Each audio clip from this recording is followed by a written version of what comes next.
আসসালামু আলাইকুম ওরহমতুল্লাহি ওয়াবারাকাতুহু। আবার আপনাদের জন্য জাকির নায়কের বাংলা লেকচার নিয়ে চলে এসেছি।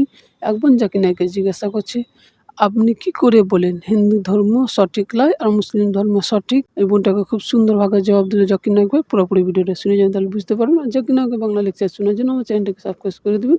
চলুন ভিডিওটা শোনা যাক। তো আপনি বলেন যে মুসলিম সঠিক আর হিন্দু ভুল, এমনটা কিভাবে বলতে পারেন? পূর্বপুরুষরা এত বড় মানুষ ছিলেন, তারা অনেক কিছু জানতেন। আমি আপনার সাথে তর্ক করতে পারবো না, কারণ আপনি অনেক কিছু জানেন আর আমি কিছুই জানি না। তিনি আমার সাথে তর্ক করতে চান না, আমিও আপনার সাথে তর্ক করতে চাই না। করতে পারবো না কারণ আমার অত শিক্ষা নেই, অতটা বলতে পারবো না, তাই না? আমি আপনাকে জিজ্ঞেস করতে চাই 2+2 কত হয়? 2 আর 2 কত হয়? 4 হয়। মাশাআল্লাহ। তাহলে বলবেন না যে আপনার শিক্ষা নেই। যদি গ্রাম থেকে কোনো মেয়ে এসে বলে যে আমার বাবা আমাকে শিখিয়েছেন 2+2 5 হয়, তাহলে আপনি কি বলবেন তাকে? 4 হবে, 5 কিভাবে হবে? সে যদি বলে না আমার বাবাই শিখিয়েছেন, এটা বলা ভুল।